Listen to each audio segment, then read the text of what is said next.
Marcher dans la lumière de la grâce.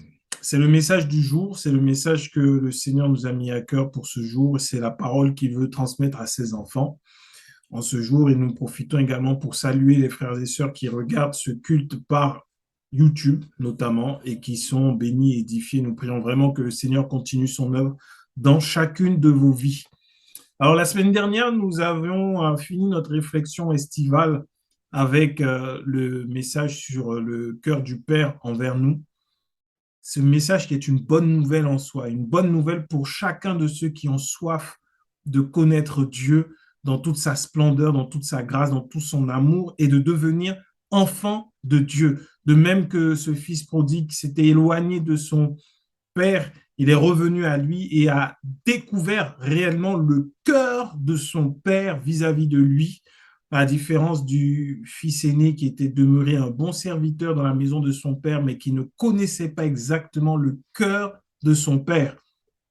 Et aujourd'hui, nous voulons que ce message soit réellement une continuité de ce que nous avons vu dimanche dernier avec un peu plus de peut-être d'enseignement sur marcher dans la lumière de la grâce, vraiment comprendre la distinction lorsque la Bible parle de lumière, parce que on ne peut pas comprendre la Bible qui est un livre spirituel avec notre vision naturelle des choses.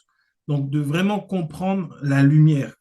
On a l'exemple de ce que la lumière peut produire parce que aujourd'hui, lorsqu'il y a de la lumière, il n'y a pas de ténèbres, donc on peut voir, on peut marcher, on peut avancer. Donc c'est un exemple pour qu'on puisse commencer à appréhender, à bien comprendre ce que dit la parole lorsqu'elle parle de lumière, notamment de la lumière de Jésus-Christ. Et c'est pour que nous puissions comprendre ce qui se passe dans le monde spirituel lorsque nous rencontrons cette lumière, la lumière de la parole. Et pour cela, on va regarder ensemble le livre de Jean, l'évangile selon Jean, du chapitre 1er, le verset 1er au verset 18. Donc, c'est l'introduction de l'évangile, de la bonne nouvelle selon l'apôtre Jean. Et c'est une introduction qui est extrêmement parlante, qui est extrêmement importante, parce que l'apôtre Jean, lui, qui s'appelait le disciple que Jésus aimait, il va nous parler de Jésus comme étant cette réalité spirituelle, comme étant la parole. Il va nous parler de la dimension spirituelle de Jésus-Christ, de qui il est. Et donc, on va tout de suite lire le verset premier dans Jean chapitre 1er, qui nous dit « Au commencement était la parole, et la parole était avec Dieu, et la parole était Dieu. Elle était au commencement avec Dieu, toutes choses ont été faites par elle, et rien de ce qui a été fait n'a été fait sans elle. Et en elle était la vie, et la vie était la lumière des hommes. La lumière luit dans les ténèbres, et les ténèbres ne l'ont point reçue. » On va y aller pas à pas. Dans la parole était la vie, et la vie était la lumière des hommes. De même qu'aujourd'hui, le soleil est la lumière naturelle sur la terre, de même, la lumière des hommes, c'est la parole. C'est la parole, celle qui était au commencement. Ça nous permet de comprendre que on peut très bien avoir de la connaissance, de la sagesse, de l'intelligence, de l'instruction que l'on a pu recevoir par l'école, par des maîtres, par l'expérience de la vie et être dans les ténèbres. Ce n'est pas une question d'âge, parce que souvent on dit que les personnes plus âgées ont plus de sagesse, vont pouvoir nous éclairer, ont plus de conseils. Mais on peut être plus âgé, avoir vécu longtemps et être dans les ténèbres, tout en ayant une sagesse humaine. La lumière qui nous permet d'avancer en tant qu'être humain, c'est la parole. C'est important de réaliser ça. Et donc, si la parole de Dieu est la lumière des hommes, toute autre parole n'est que ténèbres. Alors aujourd'hui, sur Terre, on va être impressionné par quelqu'un qui va être très intelligent, qui va avoir beaucoup de sagesse ou encore beaucoup d'intelligence pour faire les choses, pour mettre en place les choses. Il y a des personnes que l'on peut regarder, admirer par rapport à leur degré de maîtrise de certaines matières, de certains domaines, de physique, de mathématiques, de science, on peut vraiment être impressionné et se dire, waouh, mais cette personne, tant qu'elle n'a pas entendu et reçu la parole qui vient de Dieu, est dans les ténèbres. C'est ainsi que l'on doit le comprendre. Et donc, l'analogie avec la lumière naturelle nous permet de comprendre que lorsqu'il fait nuit noire, on ne peut pas avancer. Lorsqu'il fait nuit noire, qu'on ne voit même pas sa main dans la nuit, il est extrêmement dangereux de faire un pas. Parce qu'on ne sait pas s'il y a un trou, s'il y a un précipice, s'il y a un piège. On ne sait pas ce qu'il y a autour de nous. On se retrouve dans les ténèbres. Et de la même manière que sur le plan naturel, être dans les ténèbres, on ne peut pas s'en sortir avec notre intelligence. C'est impossible. Nous avons besoin de lumière. Et donc aujourd'hui, pour ceux qui se posent la question, mais pourquoi l'humanité n'avance pas? Pourquoi on a du mal? Pourquoi on se fait du mal? Pourquoi il y a tant de haine, de méchanceté? C'est parce que tout simplement, nous voyons des hommes qui sont dans les ténèbres. Et ne nous trompons pas, quand on parle de ténèbres dans la parole, on parle bien des ténèbres du malin. Et c'est pour cela que beaucoup de choses qui ne sont pas de la volonté de Dieu se produisent encore sur la terre. Les meurtres, les catastrophes, ce n'est pas la volonté de Dieu. Il est important de réaliser. Nous avons vu la semaine dernière le cœur du Père. Le Père nous aime tellement.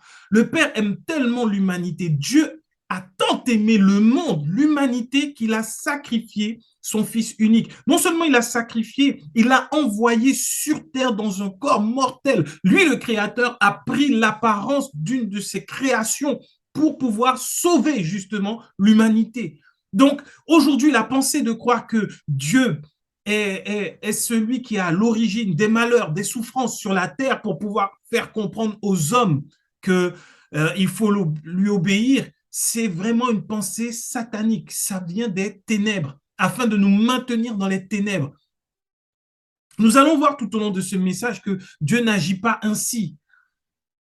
Donc, cette pensée venue tout droit des ténèbres détourne les hommes de la lumière et leur empêche de marcher dans la lumière de la grâce de Dieu et de réaliser à quel point Dieu nous aime. Il est inutile aujourd'hui de jeter l'opprobre à l'humanité, de jeter l'opprobre aux hommes, de les condamner par nos messages, par notre morale. Ça ne sert à rien, ça n'apporte pas la lumière. C'est pas ce qui va faire que les hommes vont changer. C'est pas ce qui transforme. Je suis désolé, si on est dans les ténèbres, si on se retrouve dans une pièce où c'est complètement noir et qu'on met une caméra infrarouge, on voit comment la personne se déplace. Si on ne lui donne pas des instructions pour sortir des ténèbres, cette personne restera dans les ténèbres, même si on lui dit, mais non, mais ton attitude n'est pas bonne, tu devrais arranger ton vêtement, tu vois pas que ton vêtement là, il n'est pas bien, la personne est dans les ténèbres, elle ne le réalise pas. Elle ne réalise pas que son attitude ou son apparence ne sont pas bonnes, parce qu'elle est dans les ténèbres. Il en est de même aujourd'hui pour ceux qui sont dans les ténèbres autour de nous. Et on verra qu'il y en a qui sont dans les ténèbres, bien qu'étant à l'église. Je dis bien à l'église et pas dans l'église. L'église corps de Christ est cet endroit sur terre où on peut trouver la lumière, où nous sommes éclairés, où on peut donc vivre et marcher dans la grâce de Dieu. Et donc, cette morale ne sert à rien. On met quelqu'un dans une pièce et on lui dit maintenant, fais un pas à gauche, un pas à droite, avance. Voilà, tu vas aller maintenant sur le côté, tu tends la main, tu verras, il y aura la poignée de la porte, tu ouvres cette poignée, tu auras la lumière. Là, la personne aura quitté les ténèbres et pourra rentrer dans la lumière. Il en est de même lorsque l'on annonce Jésus-Christ et aucun autre. Annoncer Jésus, parler de ce que Jésus-Christ a fait, pourquoi il est mort, le but de sa venue, alors c'est comme donner des instructions à celui qui est dans une pièce noire pour qu'il puisse s'en sortir. Et une fois qu'on a saisi Jésus-Christ, qui est le chemin, voilà pourquoi il est le chemin, la vérité, la vie. Lorsqu'on a saisi Jésus-Christ, alors on est dans la lumière. Et si notre vêtement était dérangé, s'il était troué, on va le voir et on va pouvoir ajuster tout cela. Et ce qui est merveilleux avec Dieu, c'est que non seulement il nous permet de réaliser dans quel état nous sommes, ou sinon ce qu'on faisait n'était pas bien pour pouvoir sortir des ténèbres, mais en plus il pourvoit. Il ne nous laisse pas chercher à gauche et à droite. Non, il pourvoit tout de suite en nous revêtant d'un vêtement de justice. C'est là l'amour de Dieu. Et aujourd'hui, beaucoup trop ne marchent pas dans la lumière de la grâce de Dieu, à la lumière de la parole. Et on va regarder, on continue toujours dans Jean, chapitre 1er, on va au verset 6 qui dit, il y a un homme envoyé de Dieu, son nom était Jean, il vint pour servir de témoin, pour rendre témoignage à la lumière, afin que tous crussent par lui. Il n'était pas la lumière, mais il parut pour rendre témoignage à la lumière. Cette lumière était la véritable lumière qui, en venant dans le monde, éclaire tout homme. Elle était dans le monde et le monde a été fait par elle et le monde ne l'a point connue. Elle est venue chez les siens et les siens ne l'ont point reçue. Mais à tous ceux qui l'ont reçue, à ceux qui croient en son nom, elle a donné le pouvoir de devenir enfants de Dieu, lesquels sont nés non du sang, ni de la volonté de la chair, ni de la volonté de l'homme, mais de Dieu. Et la parole a été faite chair et elle a habité parmi nous pleine de grâce et de vérité. Et nous avons contemplé sa gloire, une gloire comme la gloire du Fils unique venu du Père. Jean lui a rendu témoignage et s'est écrié, c'est celui dont j'ai dit, celui qui vient après moi m'a précédé car il était avant moi. Et nous avons tous reçu de sa plénitude et grâce pour grâce, car la loi a été donnée par Moïse, la grâce et la vérité sont venues par Jésus-Christ. Personne n'a jamais vu Dieu. Le Fils unique qui est dans le sein du Père est celui qui l'a fait connaître. Waouh! C'est extraordinaire ce que l'apôtre Jean nous dit. Il parle de Jean le Baptiste qui était, comme la Bible nous le dit, le dernier prophète et le plus grand de l'Ancien Testament, de l'Ancienne Alliance. Et il a été envoyé pour rendre témoignage à la lumière. Cela symbolise que la loi rend témoignage à la lumière, mais elle n'est pas la lumière. C'est ce que nous dit la parole. Jean lui-même a dit qu'il a été envoyé comme témoin pour rendre témoignage à la lumière, mais qu'il n'est pas la lumière. Il n'est pas la lumière.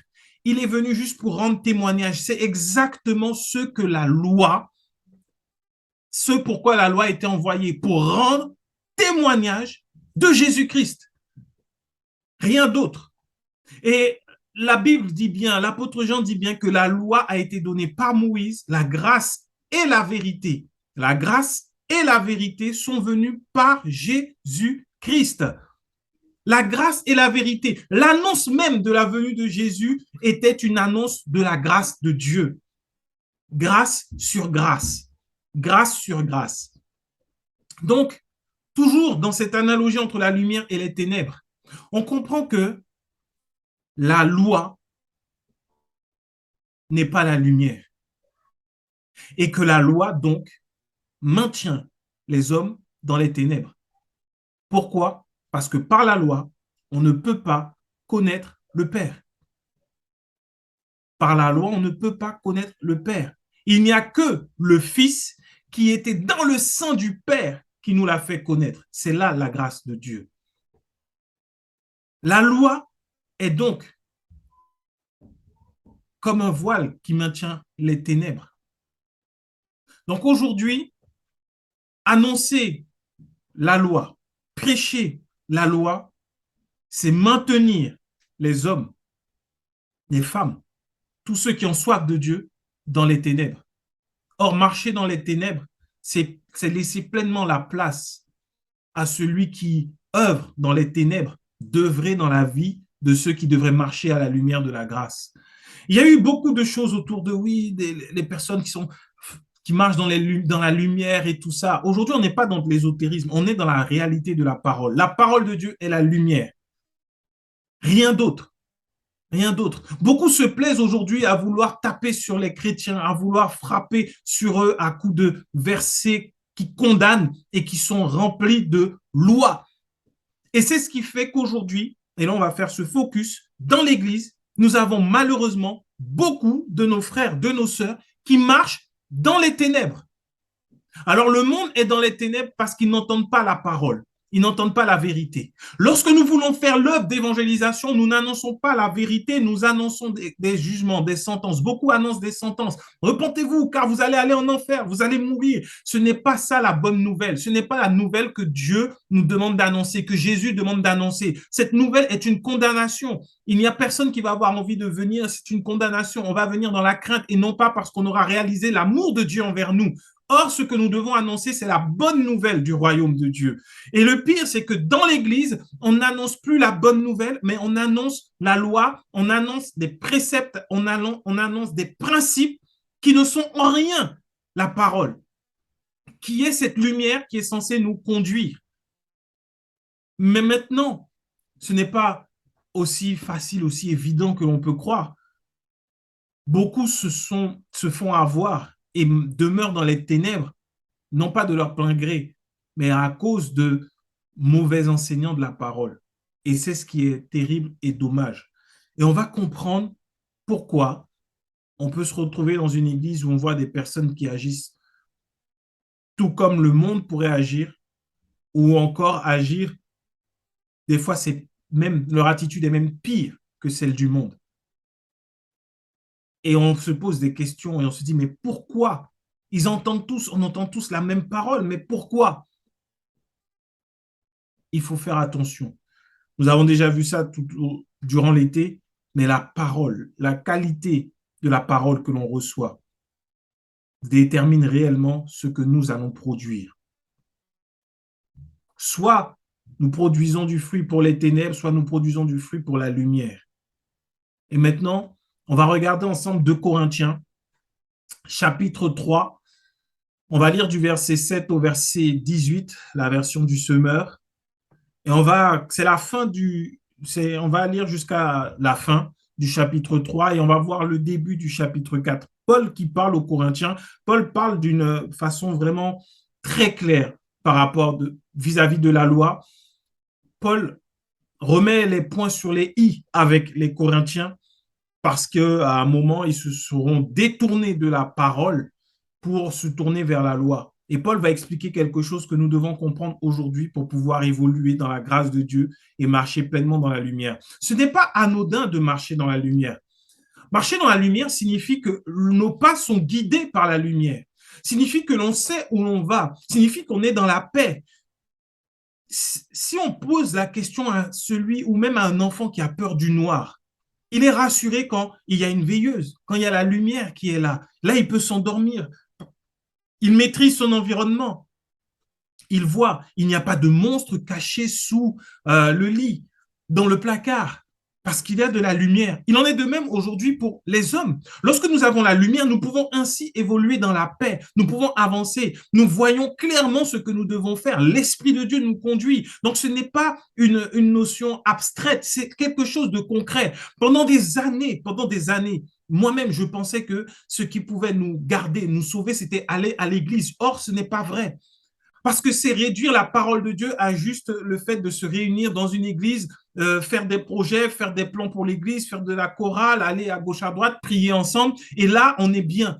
Or, ce n'est pas ce pourquoi la parole a été envoyée. La parole a été envoyée pour qu'elle soit la lumière des hommes, pour nous conduire dans un monde de ténèbres. Ce qui veut dire qu'aujourd'hui, la parole de Dieu doit être cette boussole qui nous guide dans les moments difficiles comme dans les bons moments, qui nous permet d'avancer. La parole de Dieu est donc pratique. Elle n'est pas là pour qu'on puisse se réunir en club tous les dimanches, tous les mercredis, les vendredis, je ne sais quel jour encore, pour pouvoir contempler combien nous sommes saints, combien nous aimons Dieu, combien nous aimons la vérité, comment nous aimons la droiture. Ce n'est pas pour ça que la parole a été donnée.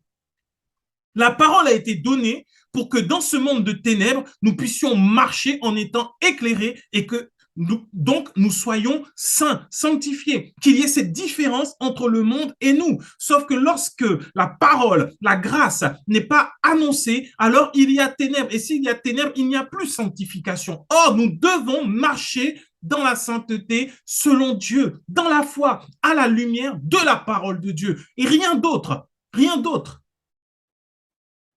Il est très important de considérer la lumière à laquelle nous marchons. Est-ce que nous marchons à la lumière de la parole de grâce? Jean nous le dit, en lui, en Jésus-Christ, la parole était remplie de vérité et de grâce. Et d'ailleurs, c'est même de grâce et de vérité. Pour dire qu'on doit annoncer la grâce et ensuite on connaîtra la vérité. Il est important de réaliser ça. Parce que sinon, on va croire que avec beaucoup de principes et de préceptes, on peut réussir dans la vie. La réussite dans la vie n'est pas déterminée par ce qu'on a en banque, par les possessions que l'on a. Elle est déterminée par le fait que nous soyons ou non éclairés par la lumière, par la vérité.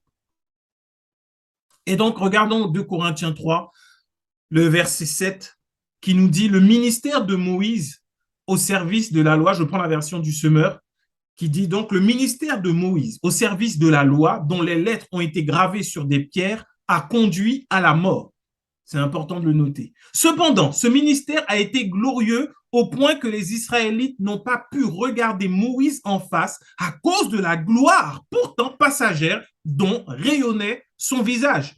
Mais alors, le ministère au service de l'Esprit ne sera-t-il pas plus glorieux encore? En effet, si le ministère qui a entraîné la condamnation des hommes a été glorieux, combien plus glorieux est celui qui conduit les hommes à être déclarés justes par Dieu.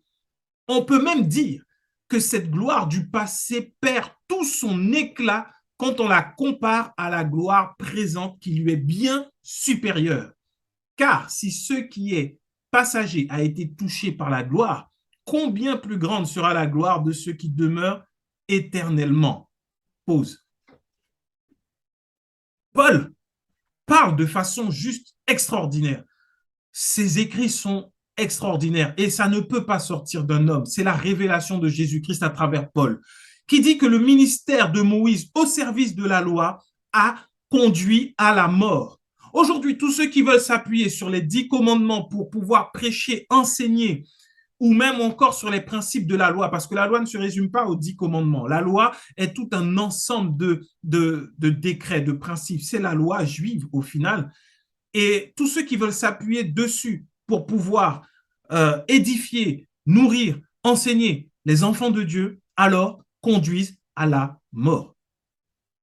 Que ce soit dit clairement, ça conduit à la mort.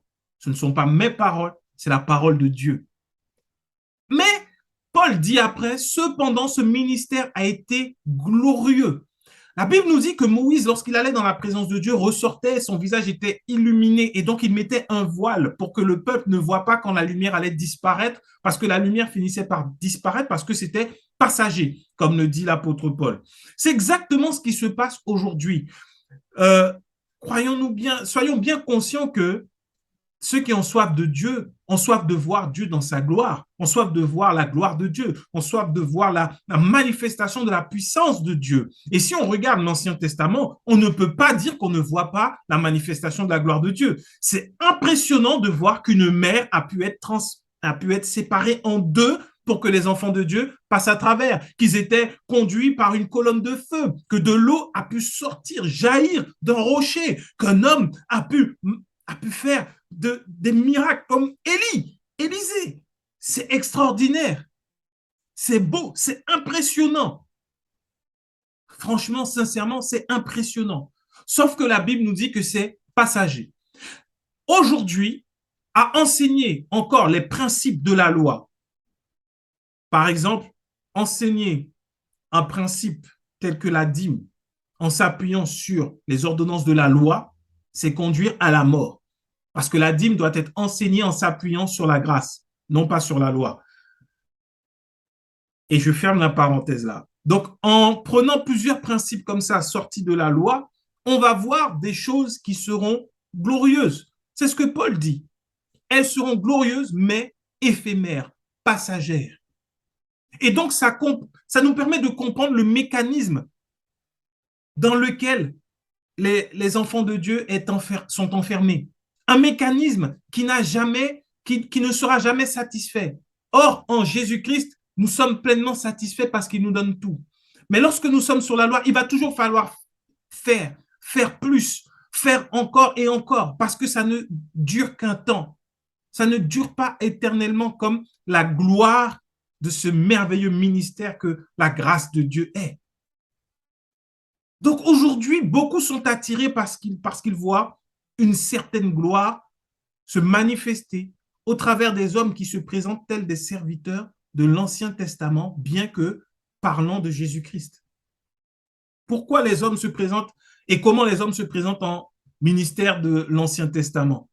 Tout simplement en revendiquant l'onction, en revendiquant la transmission par les pères, en revendiquant le fait de d'honorer justement ses pères, en revendiquant le fait que c'est par eux que Dieu passe pour parler à son peuple. C'est par eux que Dieu passe pour bénir ses enfants. Ça, c'était valable dans l'Ancien Testament. Lorsque l'on prend le temps de lire, notamment les prophètes dans la Bible, effectivement, quand Dieu voulait se manifester, il passait par ses serviteurs, les prophètes.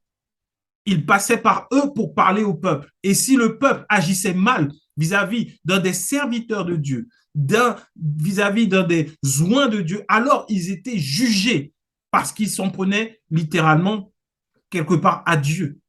Sauf qu'aujourd'hui, en Jésus-Christ, ce système a trouvé sa fin.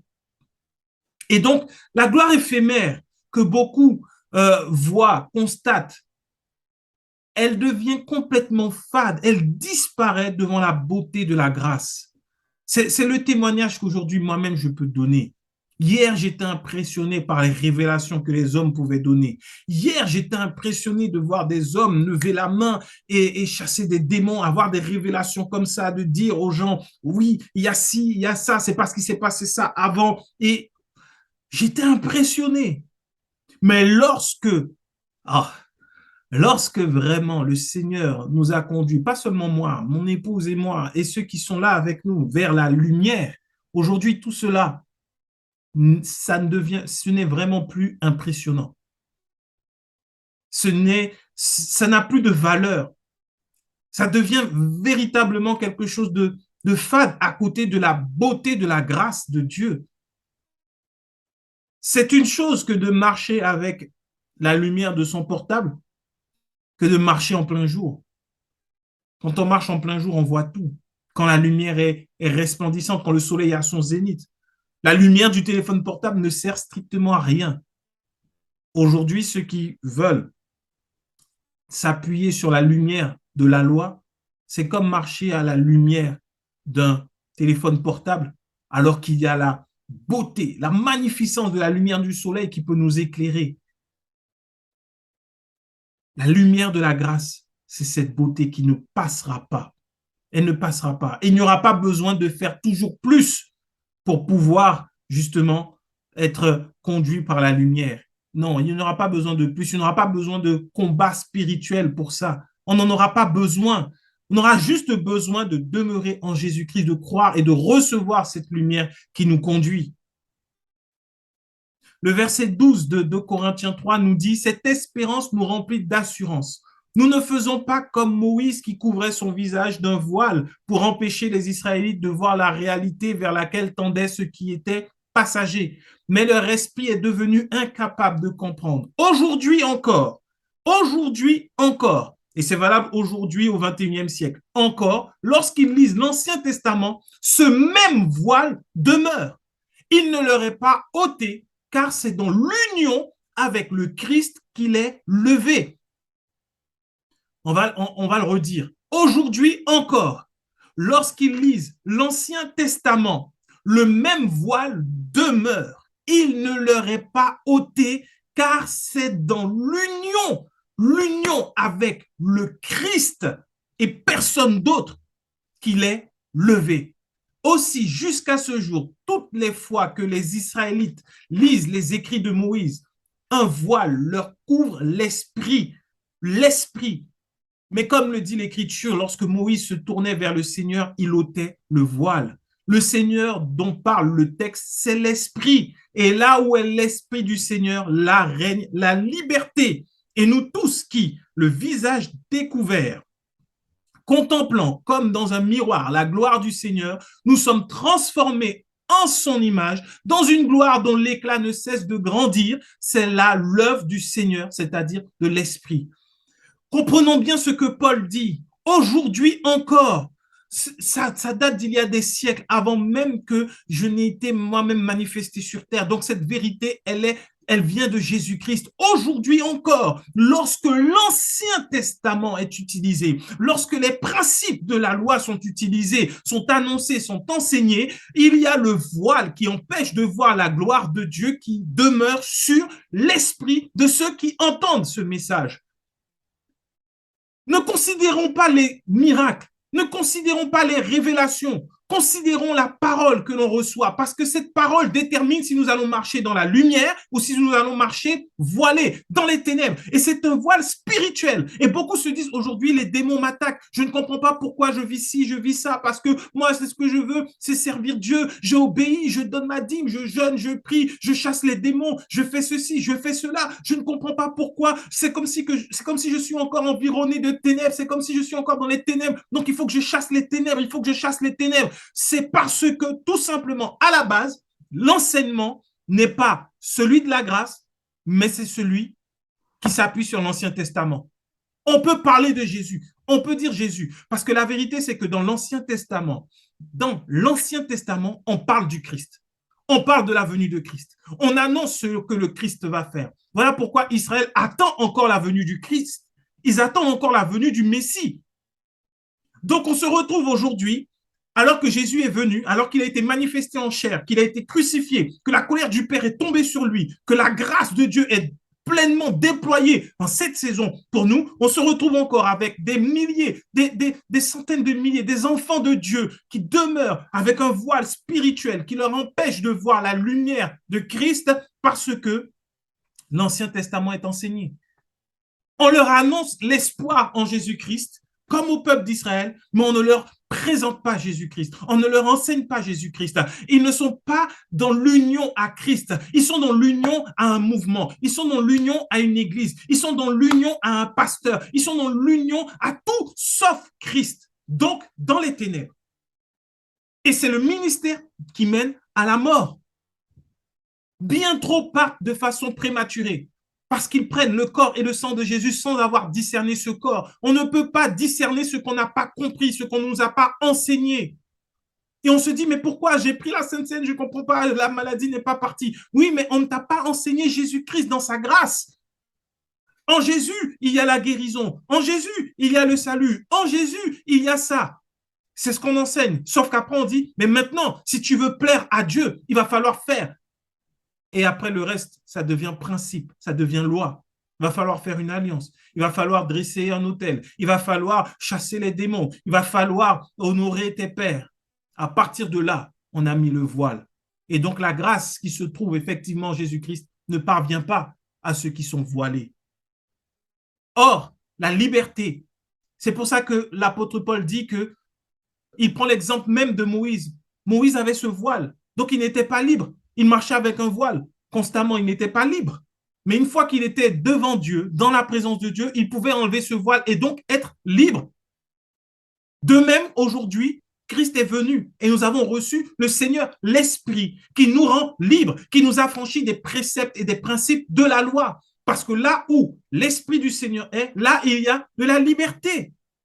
Et la gloire de Dieu dans nos vies ne cessera de grandir. Sa grâce ne cessera de se manifester. Elle ne cessera de grandir. D'ailleurs, parenthèse, beaucoup disent qu'il faut avoir la crainte de Dieu sans comprendre ce qu'est la crainte de Dieu. La crainte de Dieu que nous devons avoir, nous, dans la grâce, c'est une sorte d'émerveillement respectueux et merveilleux que l'on peut avoir de Dieu. Non pas comme ayant peur, parce que la Bible dit que dans l'amour, il n'y a pas de peur. L'amour bannit la crainte. Mais on a cette crainte de Dieu, c'est comme lorsqu'on a reçu, par exemple, on nous dit, si là maintenant la banque nous appelle et nous dit, oui, excusez-nous, mais on vient de voir que sur votre compte, vous êtes crédité d'1 milliard d'euros. On va avoir quelque chose qui va nous saisir. C'est une bonne nouvelle, mais on sera comme dans une espèce de crainte. On se dit, waouh, mais c'est vraiment trop grand, c'est trop fort. C'est ça la crainte de Dieu. Dieu fait tellement, déploie tellement les splendeurs de sa grâce dans nos vies qu'on se retrouve tous les jours à faire « Waouh, mon Dieu, mais il est trop bon. Dieu est trop grand, Dieu est trop merveilleux. C'est ça, cette crainte extraordinaire. Quand on a, quand on a reçu quelque chose qui nous dépasse totalement, comme dit la parole, au-delà de ce que nous pouvons penser ou imaginer, on est juste dans une sorte d'émerveillement, on dit waouh, on a une crainte qui vient non pas du fait que Dieu peut juger, mais du fait de la grâce qu'il peut déployer envers nous. C'est ça, la crainte de Dieu sous la grâce. C'est pas la peur, oh j'ai mal fait, Dieu va me frapper, me cogner, mes enfants vont expérimenter des choses difficiles. C'est pas ça, c'est pas ça. Là où il y a l'Esprit du Seigneur, il y a la liberté. Et Paul continue dans 2 Corinthiens 4, du verset 1er au verset 6, on va lire encore, version du semeur, et il nous dit, ainsi, puisque tel est le ministère que Dieu nous a confié. De quel ministère Paul parle? Il parle du ministère de la grâce. Tel est le ministère que Dieu nous a confié dans sa bonté. Nous ne perdons pas courage. Nous rejetons les intrigues et les procédés indignes. Les intrigues et les procédés indignes. Nous ne recourons pas à la ruse et nous ne falsifions pas la parole de Dieu. Au contraire, en faisant connaître la vérité, nous nous remettons devant Dieu au jugement de tout homme. Et si notre évangile demeure voilé, il ne l'est pas pour ceux qui vont, il ne l'est que pour ceux qui vont à la perdition. Et si notre évangile est voilé, s'il demeure voilé, il ne l'est que pour ceux qui vont à la perdition, pour les incrédules. Le Dieu de ce monde a aveuglé leur esprit et les empêche ainsi de voir briller la lumière de la bonne nouvelle qui fait resplendir la gloire du Christ, lui qui est l'image de Dieu. Ce n'est pas pour nous-mêmes que nous mettons en avant, ce n'est pas nous-mêmes que nous mettons en avant dans nos prédications, c'est le Seigneur Jésus-Christ. Nous-mêmes, nous sommes vos serviteurs à cause de Jésus. En effet, le même Dieu qui un jour a dit que la lumière brille du sein des ténèbres a lui-même brillé dans notre cœur pour y faire resplendir la connaissance de la gloire de Dieu qui rayonne du visage de Jésus-Christ. Celui qui tourne les regards vers Dieu, celui qui tourne les regards vers Christ, son visage ne se couvre point de honte et il est rayonnant de joie. C'est la vérité que nous expérimentons dans la grâce. L'apôtre Paul est clair. S'il y a un voile qui demeure, il est voilé pour ceux qui sont incrédules. Mais pourquoi ils sont incrédules? Ils sont incrédules parce qu'il y a des serviteurs, parce qu'il y a des hommes qui se lèvent, qui annoncent la parole, mais attention, ils détournent la parole de Dieu. Paul dit au verset 2, ils rejettent toute intrigue et procédé indigne. Ce qui veut dire que ceux qui détournent la parole de Dieu utilisent des intrigues, des procédés indignes, utilisent la ruse et la falsification de la parole de Dieu. Le fait d'annoncer la vérité, c'est se mettre devant le jugement, c'est se mettre devant Dieu, devant le jugement des hommes. C'est ce que Paul dit. Aujourd'hui, le fait d'annoncer la grâce, de dire que par le pardon, que nous avons le pardon des péchés, que nos péchés ne nous éloignent plus de Dieu, que Dieu n'est pas en colère contre nous, que ce que nous faisons ne détermine pas le fait que nous soyons saints ou pas. C'est se mettre devant les hommes, c'est se mettre au jugement devant les hommes. C'est parce que la grâce, là, c'est un miroir extraordinaire de vérité. On se met devant Dieu, on annonce et on parle de Dieu. Maintenant, les hommes, ceux qui y croient, ils vont dire oui, effectivement, Dieu est réel, il est vrai. Ce que tu dis, c'est la vérité. Mais s'ils n'y croient pas, c'est Dieu qui sera remis en question. On se met nous-mêmes devant. On se met devant le jugement des hommes pour dire, ah, ce sont les hommes qui vont juger si c'est vrai ou pas. Mais lorsqu'on utilise de la fraude, de la falsification, qu'on détourne la parole et qu'on s'annonce soi-même et pas Jésus-Christ, alors on est en train de mettre un voile et on fait l'œuvre du Dieu de ce monde, c'est-à-dire Satan, le prince de ce monde, le prince des ténèbres, Satan, le diable, l'ennemi de nos âmes. Annoncer la vérité, cette vérité sera donc éprouvée et les hommes viendront dire, aujourd'hui, nous annonçons la parole de la réconciliation avec Jésus-Christ. Plutôt que de me croire moi, reçois cette parole, expérimente-la, expérimente-la. Et si ce n'est pas bon, si ce n'est pas vrai, alors viens, dis-le. Voilà ce que c'est que de dire la vérité, c'est de ne pas craindre. Mais les hommes qui utilisent des intrigues, des procédés indignes, des miracles qui sont arrangés, des témoignages qui sont réécrits, des procédés indignes qui falsifient la parole de Dieu, eux, ils font une œuvre de destruction qui mène à la mort. Faire il y a beaucoup de grands ministères qui ne sont qu'un voile posé sur l'esprit des enfants de Dieu. C'est ce que Paul explique. Et ce voile, il demeure. Et c'est l'œuvre du prince de ce monde. C'est juste terrible. Terrible. La vérité ne doit pas être falsifiée. Dieu nous aime. Mais on ne prêche plus assez que nos péchés ne nous éloignent pas de Dieu. On préfère nous dire que nos péchés nous rendent désagréables à Dieu. Nos erreurs font que Dieu ne veut pas accorder sa grâce, sa protection. C'est de la falsification de la parole de Dieu, c'est de la ruse. Dire que si tu viens et que tu fais un montant important dans les offrandes, alors Dieu va déployer pour toi tous les trésors de sa grâce, c'est de la ruse. Parce que la vérité, c'est que l'offrande, elle est encaissée dans les caisses de l'Église, parfois même plus loin. Elle est mise directement dans les poches du serviteur, ce qui est triste. Dire qu'il faut tout le temps maintenir la pression par du combat spirituel pour que le diable puisse lâcher ce qui n'arrive pas à se manifester dans nos vies, c'est de la ruse, ce sont des intrigues, ce sont des procédés indignes. Parce que nous n'en avons pas besoin. Christ a vaincu le diable. Regardons ensemble Jean 12, du verset 29 au verset 36. Jean 12, on retourne dans l'évangile selon Jean, on va cette fois au chapitre 12, du verset 29 au verset 36, version Louis II. Il est écrit, verset 29, la foule qui était là et qui avait entendu disait que c'était un tonnerre. D'autres disaient, un ange lui a parlé. Là, si vous lisez les passages juste avant, Dieu va parler par rapport à Jésus-Christ. Et Jésus dit, ce n'est pas à cause de moi que cette voix s'est fait entendre, c'est à cause de vous.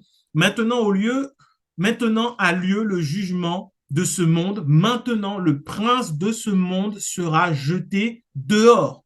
C'est important. Jésus, de son vivant, de son passage sur terre, a dit que maintenant, au moment où il parlait, il ne dit pas au moment où tu vas commencer à prier pour faire le combat spirituel. Il parlait au moment lui-même où il était manifesté. Il disait, maintenant a lieu le jugement de ce monde, le prince de ce monde sera jeté dehors. Et moi, quand j'aurai été élevé de la terre, j'attirerai tous les hommes à moi. En parlant ainsi, il indiquait de quelle mort il devait mourir. La foule lui répondit, nous avons appris par la loi que le Christ demeure éternellement. Comment donc dis-tu, il faut que le Fils de l'homme soit élevé? Qui est-ce, Fils de l'homme? Qui est ce Fils de l'homme? Jésus leur répondit, Jésus leur dit, la lumière est encore pour un peu de temps au milieu de vous. Marchez pendant que vous avez la lumière, afin que les ténèbres ne vous surprennent point. Celui qui marche dans les ténèbres ne sait où il va. Pendant que vous avez la lumière, croyez en la lumière, afin que vous soyez des enfants de lumière. Jésus dit ces choses puisqu'il s'en allait, et puis il s'en alla, et il se cacha loin d'eux. Loin d'eux.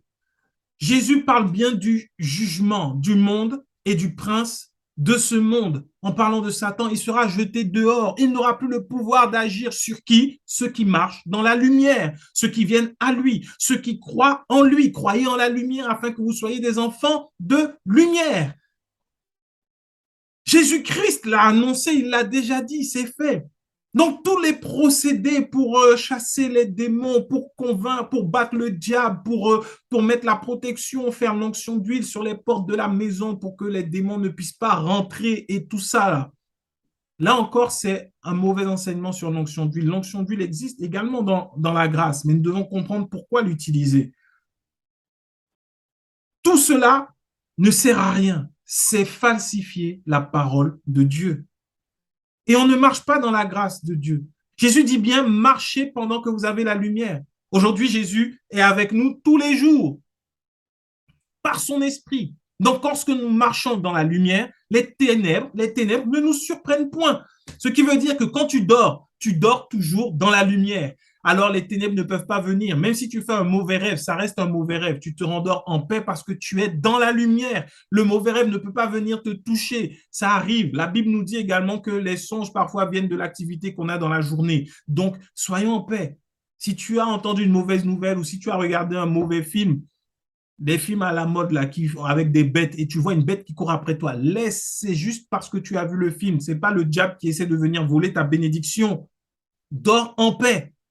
Dors en paix. Parce que la mode maintenant, c'est les séries où il y a des monstres, où il y a des choses. On regarde ça, après on dit, ah, le diable m'attaque, maintenant il faut que je me lève dans le feu, le feu. Ça sert à rien. Ça ne sert strictement à rien. Si je m'endors dans la lumière, les ténèbres ne peuvent pas me surprendre. Si j'ai oublié de prier, si je n'ai pas prié en partant, en quittant la maison, les ténèbres ne peuvent pas me surprendre. Si j'ai péché en chemin, les ténèbres ne peuvent pas me surprendre. Ça veut dire que je ne peux pas demeurer dans le péché. Je suis pardonné et je ne peux pas demeurer dans le péché parce que je suis dans la lumière, dans la vérité. Donc, ces notions ne sont que falsification de la parole de Dieu. Et ça mène à la mort et à la destruction. Et regardez quelque chose qui se passait déjà à l'époque de Jésus et qui se passe encore aujourd'hui.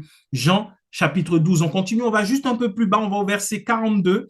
Toujours dans Jean 12, verset 42, il est écrit, cependant, même parmi les chefs, plusieurs crurent en Jésus. Mais à cause des pharisiens, ils n'en faisaient pas l'aveu dans la crainte d'être exclus de la synagogue, car ils aimèrent la gloire des hommes plus que la gloire de Dieu. Pause.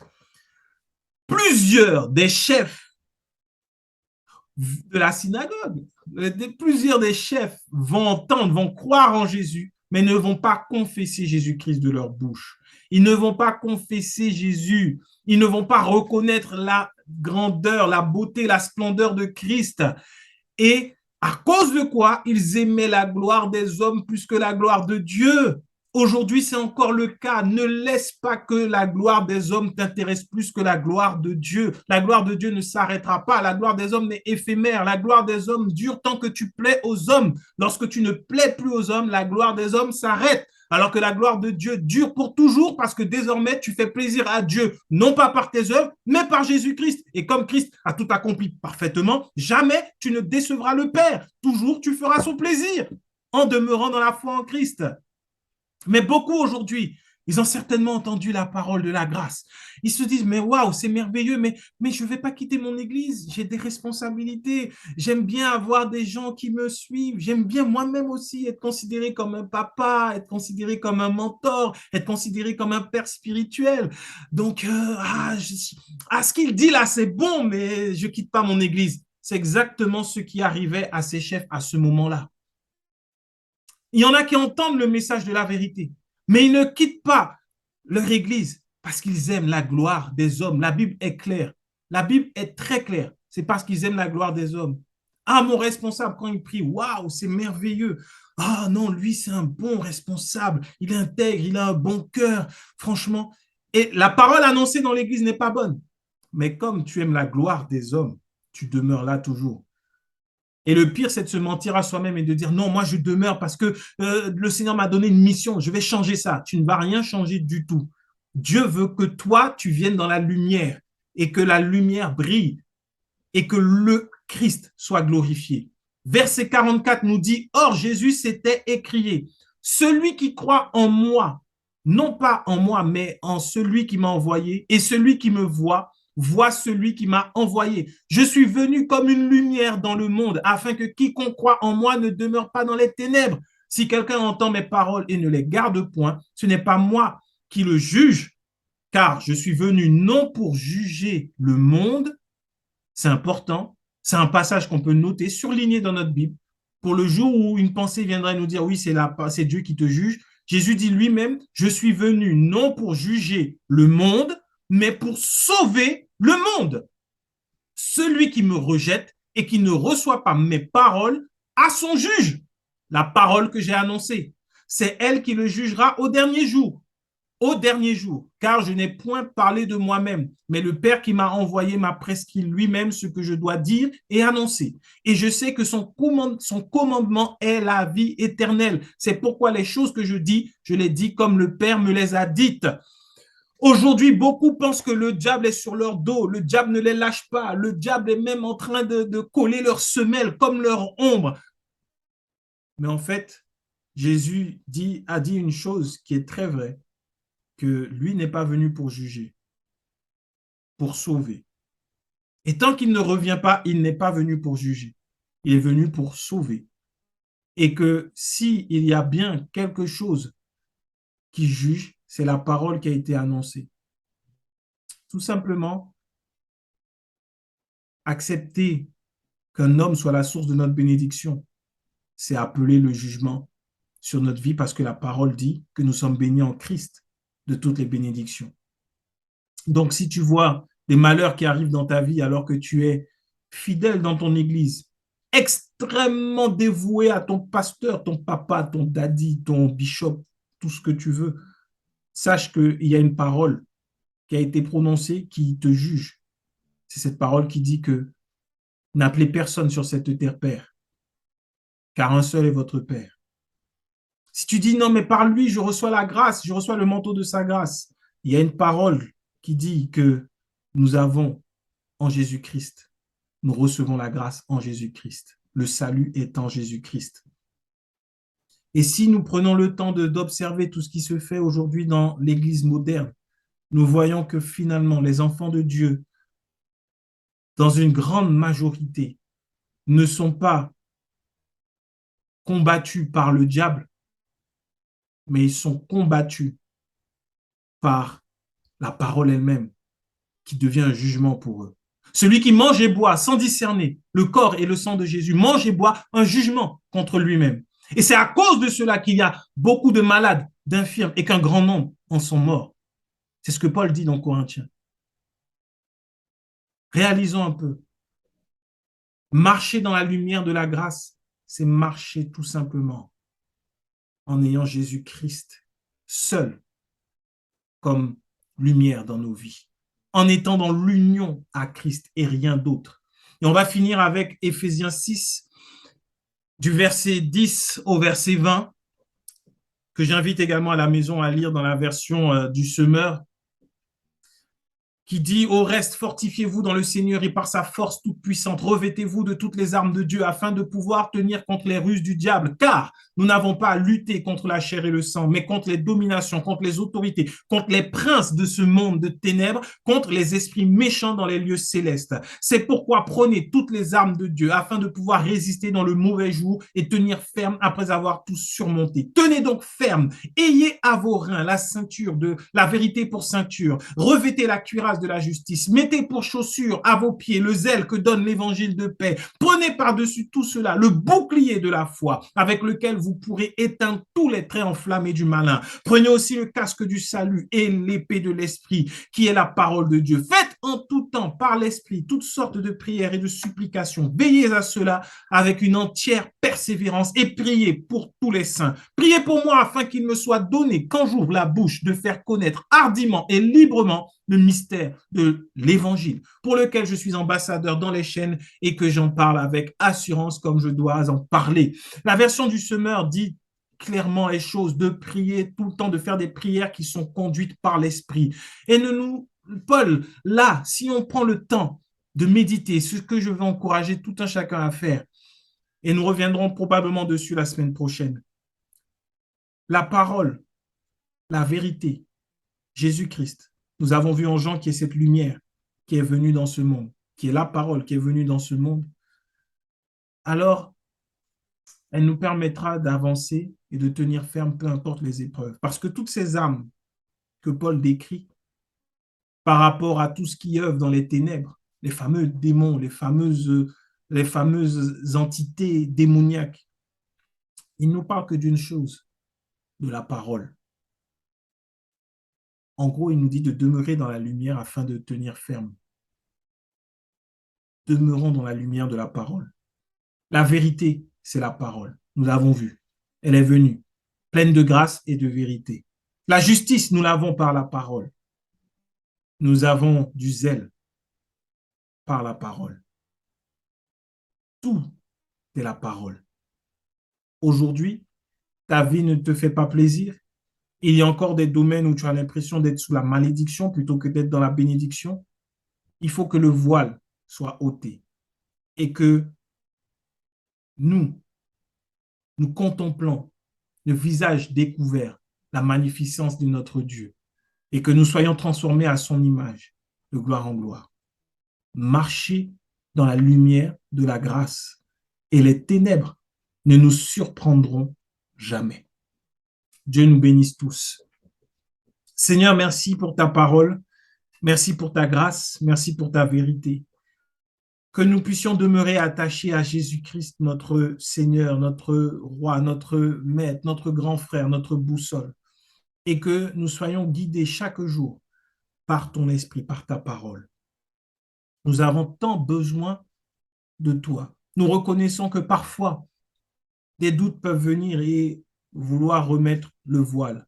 Mais lorsque nous nous réconfortons, nous nous réfugions dans ta parole, alors, Seigneur, le voile ne demeure pas, ce voile est déchiré. Merci encore parce que tu es venu dans ce monde et que tu nous accordes la grâce de connaître ton cœur et d'être guidé par toi.